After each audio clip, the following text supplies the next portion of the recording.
Proses perencanaan pembangunan kekuatan pertahanan jangka masa 2025-2029 sampai sekarang masih terus berjalan. Kementerian Pertahanan telah beberapa kali mengembalikan daftar rencana kebutuhan yang diajukan oleh masing-masing matra TNI sebab dinilai belum sesuai dengan arahan Presiden dan kebijakan Medan Merdeka Barat. Hanya rencana kebutuhan yang sudah menerima stempel dari Kementerian Pertahanan yang akan diteruskan ke Taman Suropati guna diselaraskan dengan RPJMN 2025-2029. Kementerian Perencanaan Pembangunan Nasional atau Bappenas diperkirakan baru akan mengeluarkan daftar rencana pinjaman luar negeri jangka menengah DRPLNJM 2025-2029 bagi Medan Merdeka Barat pada bulan Juli tahun ini, alias meleset sekitar 5 bulan dari perkiraan awal.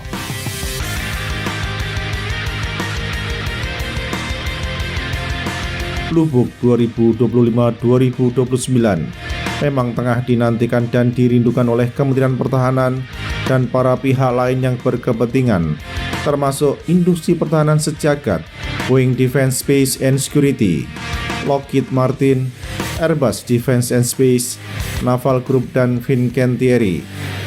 DRPLN 2025-2029 ditunggu pula oleh industri pertahanan Turki walaupun Zonderlander yang mau membiayai Jakarta berbelanja ke Ankara berkat pengelolaan ekonomi Turki yang amburadul oleh Presiden Recep Tayyip Erdogan. Besaran alokasi pinjaman luar negeri atau PLN bagi belanja mesin pembunuh sampai akhir dekade ini diperkirakan berkisar antara 25 miliar US dollar hingga 35 miliar US dollar.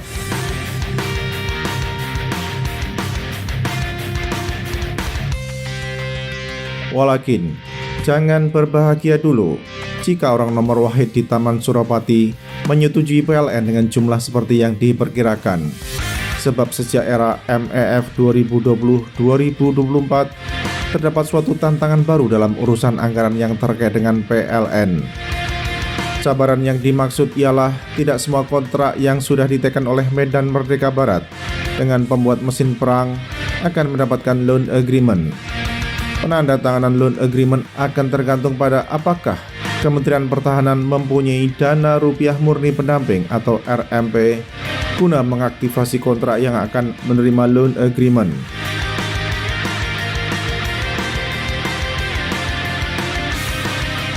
Sebagai ilustrasi, alokasi dana RMP pada APBN 2025 diperkirakan hanya sekitar 1/6 dari nilai total anggaran pertahanan. Angka tersebut cukup kecil mengingat sebagian duit tersebut sudah dan atau akan terserap oleh aktivasi kontrak akuisisi PPA dan Scorpion Evolve. Saat ini terdapat 50 kontrak pembelian mesin pembunuh yang menunggu loan agreement di lapangan banteng, termasuk sejumlah kontrak yang belum mempunyai lender. Mengingat jumlah uang RMP yang terbatas pada tahun ini merupakan hal yang mustahil, 50 kontrak tersebut akan memiliki loan agreement yang telah ditandatangani oleh Kementerian Keuangan pada tahun fiskal ini.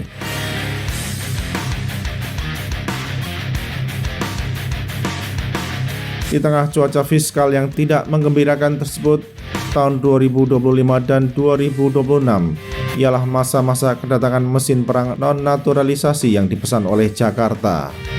Dua peralatan perang non-naturalisasi yang akan segera diserahkan oleh produsen masing-masing kepada Indonesia dalam 1 tahun ke depan ialah A400M dan Rafale yang dibikin di Kampung Kilian Bape. Jakarta gagal melaksanakan naturalisasi A400M dan Rafale sebab tidak ada pengguna atau calon operator kedua motor Mabur yang mau menjual milik mereka kepada Indonesia. Hal demikian berbeda dengan PPA di mana Marina Militare bersedia melepas 2 kapal mereka kepada TNI Angkatan Laut demi kepentingan politik dan niaga tanah air Sandro Tonali.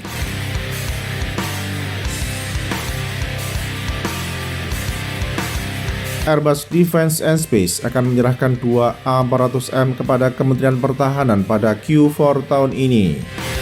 Tentu saja terdapat harapan agar warna kamuflase pesawat yang berdimensi lebih besar dari C-130 tersebut mengadopsi warna yang sama dengan C-130J dan bukan C-130H.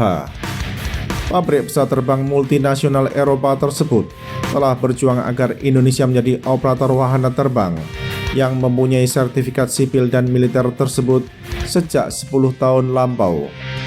Jalan terjal, tajam dan menanjak dilalui oleh Airbus Defence and Space guna membuat Jakarta bersedia mengakuisisi A400M, di mana masa pandemi COVID-19 justru memberikan keuntungan bagi produsen itu di Indonesia.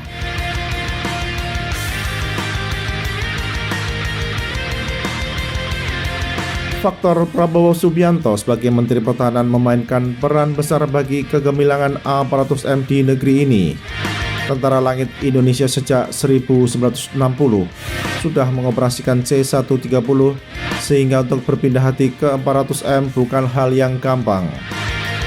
Sebelum ex-wakil Komandan Kopassus itu menjadi orang nomor wahid di Medan Merdeka Barat, Jakarta masih susah untuk berpaling ke A400M tanpa meninggalkan C-130.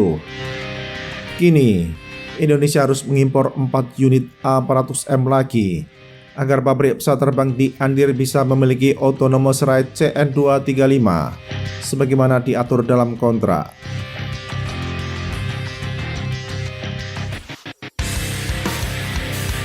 Kejayaan Dassault Aviation mengekspor 42 Rafale ke Indonesia tidak lepas juga dari faktor bekas Wakil Komandan Detasemen 81 Kopasanda tersebut.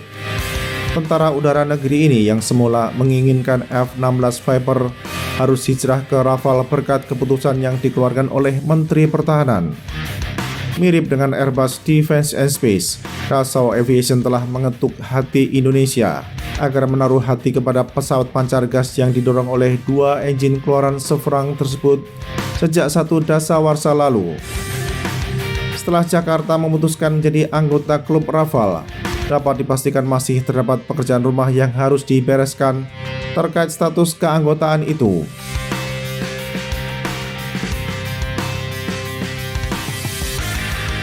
Pekerjaan rumah yang terkait dengan A400M ialah membangun hanggar khusus bagi pesawat yang mengadopsi desain high wing and detail agar tidak tabah kepanasan dan kehujanan di apron. Boleh jadi hanggar tersebut akan dibangun di bekas lapangan terbang Mandai. Meskipun ketika sampai di negeri asal Ivanali, A400M akan ditempatkan dulu di eks lapangan terbang Cililitan. Di samping itu, Tentara Langit negeri ini mempunyai pekerjaan rumah berikutnya, yaitu membangun warehouse guna menampung suku cadang A400M yang akan dikirim ke Jakarta pada September 2025. Dengan memanfaatkan kehadiran engineering tim Airbus Defence and Space yang akan membantu Indonesia memelihara dan merawat A400M selama 2 tahun sejak diserahkan. Tentara Udara Indonesia harus juga membangun kemampuan melaksanakan pemeliharaan dan perawatan pesawat angkut turboprop itu secara mandiri.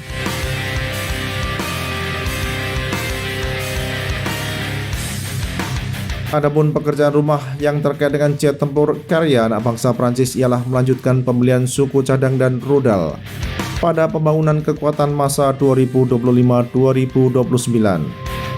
Pengadaan suku cadang yang tercakup dalam kontrak akuisisi 42 Rafale tidak mencukupi untuk semua unit, sementara kontrak ILS Rafale yang memakai selisih nilai tukar sampai sekarang belum menerima loan agreement dari Kementerian Keuangan. Begitu pula dengan impor proyektil-proyektil berpandu buatan MBDA seperti Mika dan Meteor yang perlu diteruskan agar Rafale tidak ompong. Nasib naas bukan cuma menimpa kontrak ILS Rafale, namun pula menjangkiti kontrak Meteor yang hingga hari ini belum memiliki loan agreement.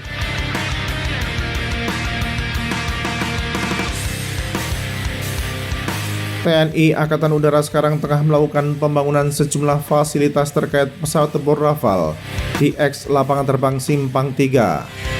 Sama seperti Airbus Defence and Space, Dassault Aviation akan mengirimkan pula engineering team ke Indonesia untuk mendampingi Tentara Langit ini memelihara dan merawat pancar gas yang combat proven tersebut. merupakan suatu harapan. Para teknisi Tentara Udara Indonesia dapat belajar dan menyerap ilmu dari engineering tim itu, termasuk mengadopsi standar pemeliharaan dan perawatan Rafale sesuai dengan rekomendasi pembuat. Berbeda dengan F-16, untuk mengetahui kondisi teknis Rafale, para teknisi cukup menyambungkan saja tablet dengan subsistem pada jet tempur itu.